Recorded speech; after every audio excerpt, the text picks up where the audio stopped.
Bon, la diplomatie marocaine a toujours été active et présente.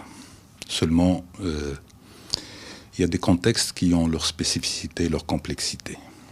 Je suis sidéré par la manière avec laquelle cette question est traitée aujourd'hui.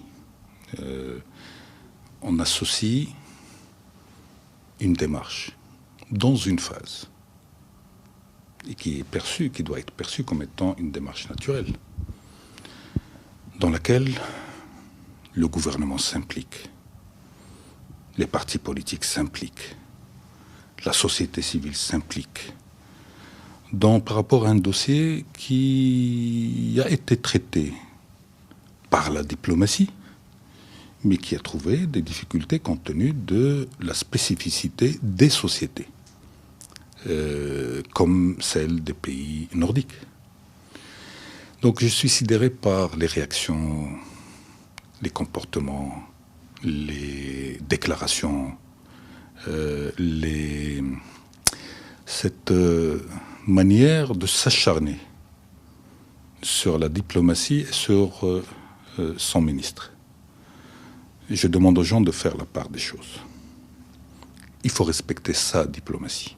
Il faut soutenir sa diplomatie. S'ils ont des comptes à régler avec le ministre, et qui sont des comptes à caractère politique, qu'on les traite séparément de la diplomatie. Il y a un acharnement sur mes oies. Je suis un bon joueur, je suis un sportif, et je suis un démocrate. J'écoute. Mais je fais la part des choses. Je fais la part des choses entre les critiques constructives qui ont un fondement et qui sont utiles.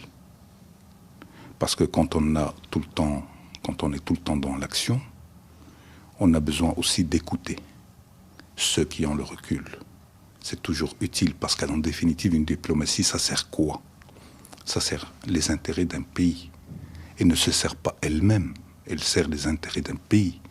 Elle représente un pays. Et donc, toute critique de nature à aider à améliorer notre action est la bienvenue. Maintenant, quand il s'agit de jeter de l'anathème, spéculation, ça reste petit. C'est pour ça que je me suis toujours refusé de répondre. Et jamais je ne tomberai dans le piège de répondre aux allégations qui n'ont strictement aucune consistance et qui sont en définitive orientées pour des raisons politiciennes ou pour des raisons de règlement de compte personnel. Ceci étant dit, pour revenir à la question de la Suède, nous sommes en train de parler d'un pays qui a une position idéologique depuis longtemps très connue et qui continue. 2012, il y a eu la présentation d'une motion par 5 partis ou 7 partis qui a été adoptée par le Parlement suédois en 2012. Il se trouve que depuis un an, un des partis qui avait déposé cette motion s'est retrouvé à la tête du gouvernement.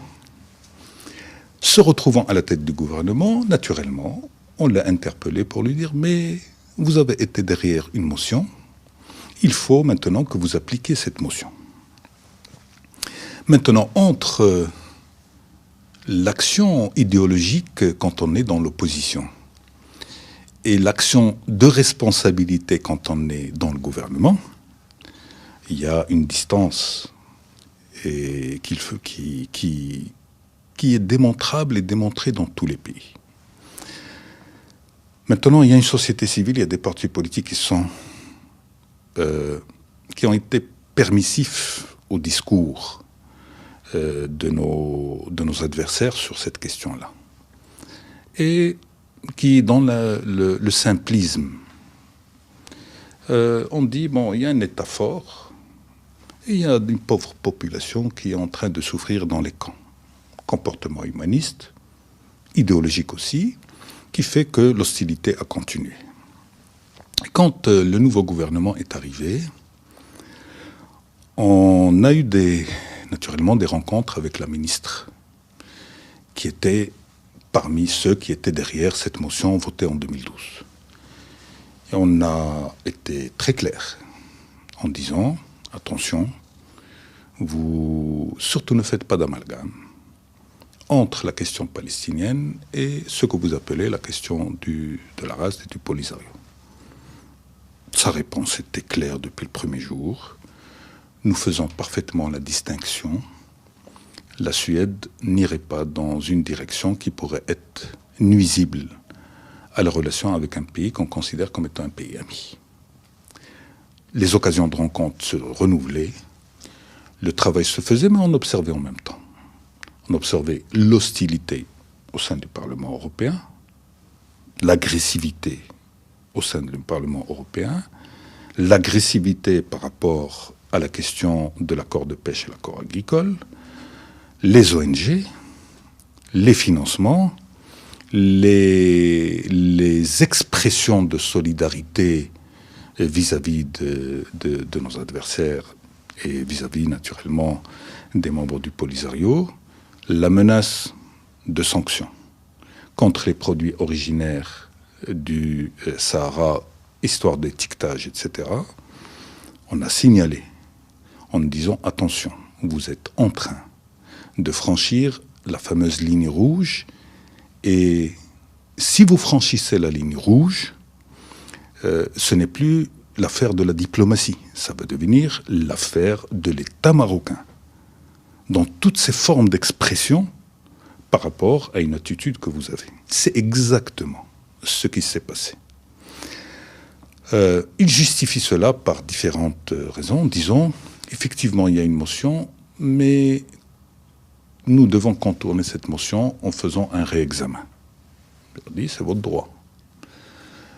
Mais sur la question de l'activisme, sur ce que vous appelez comme étant nécessité d'étiquetage, etc., vous êtes en train de franchir une autre ligne rouge. À New York, j'ai tenu, naturellement, c'est comme ça que le dossier est parti et on a jugé que ce dossier devait sortir de la simple gestion diplomatique et une gestion d'État. Et qui fait la gestion d'État? C'est un gouvernement. Et qui est impliqué dans des processus de gestion de dossiers et de contextes comme cela, c'est des partis politiques. Et c'est aussi une opinion publique. C'est cette voie qui a été privilégiée pour que ces gens-là comprennent que le Maroc, ce n'est pas ce qu'ils pensent. Et nous avons opté pour cette démarche, dans la responsabilité et dans la transparence. Alors qu'on vient de dire que, chez nous, au lieu de soutenir une démarche qui est naturelle, naturellement, on va vers autre chose en disant « c'est l'échec de la diplomatie ne fait rien, il n'y a pas d'ambassadeur ». Mais au moment où la motion a été votée, il y avait un ambassadeur. Il y a toujours un ambassadeur. Seulement, nous sommes, et je suis, dans un processus de réexamen par rapport à notre stratégie et notre déploiement au niveau diplomatique, avec les profils adaptés et les feuilles de route qui doivent être suivies région par région, compte tenu de la nature et de la spécificité de chaque région et des enjeux liés à chaque région. Ce n'est pas une question de décider de nommer un ambassadeur, comme ça a été toujours fait avant, sans vision et sans objectif clair. Mon objectif et ma responsabilité en tant que ministre des Affaires étrangères est de faire de sorte que ce tournant que la diplomatie marocaine est en train de vivre par rapport à un tournant de la réalité du monde soit assumé et géré avec les compétences qu'il faut et avec la vision qu'il faut et les moyens qu'il faut. Donc ça, c'est ma responsabilité. Donc au lieu de soutenir une démarche, on est parti en train de dire et chercher beaucoup plus la petite bête en disant bon, ça, la diplomatie ne fait rien, les gens sont absents, les gens ne font rien, c'est l'échec de la diplomatie marocaine. Alors mes chers amis, si vous affaiblissez votre diplomatie, vous vous affaiblissez vous-même. Parce que affaiblir sa diplomatie, et ça je ne le vois dans aucun pays responsable, s'acharner contre sa diplomatie, quelles que soient les divergences qu'on puisse avoir, n'est pas le bon propos, ni la bonne démarche. Affaiblir sa diplomatie, c'est affaiblir son pays. Ne pas respecter sa diplomatie, c'est ne pas respecter les conditions optimum pour que son pays puisse se défendre. Parce que nous défendons une cause, parce que les contextes sont compliqués, parce que les sociétés bougent, parce que l'environnement est en train de changer. Et donc, parce qu'il y a tout ce mouvement et tous ces changements, qu'il faut aider sa diplomatie à mieux évoluer, à mieux faire son travail au lieu de s'acharner contre elle. Donc j'ai eu à New York 4 rencontres avec la ministre de recadrage. Et comme elle a nié tout ça, et je lui ai dit, puisque vous niez tout ça, et que vous dites que ce n'est pas votre intention, dites-le. Ils ont sorti un premier communiqué dans lequel ils ont dit « Nous, on n'a jamais reconnu la RASD et nous n'avons pas non plus l'intention de reconnaître la RASD. » L'autre réunion, j'ai dit « Merci, vous avez fait votre déclaration et vous avez clarifié votre position en disant que vous soutenez le processus onusien et que vous ne sortez pas de ceci et cela. » Maintenant, sur la question économique et sur la question des produits, je veux que vous soyez les plus clairs possibles. Comme vous avez fait une déclaration sur la question de la reconnaissance de la RASD, faites une déclaration par rapport à la question de sanctions économiques. Ce qui a été fait. Un deuxième communiqué est sorti en disant la Suède n'a jamais appelé à la sanction des produits d'origine du Sahara, et ce n'est pas une question qui est sur la table. Leur Premier ministre a fait une déclaration ou une conférence dans laquelle il a réitéré les mêmes positions par rapport à la question nationale et par rapport à la question des sanctions. J'ai eu un entretien téléphonique avec elle hier, elle m'a appelé pour me faire part de sa préoccupation par rapport à la montée de l'expression de mécontentement au Maroc. Et je lui ai dit, on vous a toujours signalé qu'il y a des lignes qu'il ne faut pas franchir.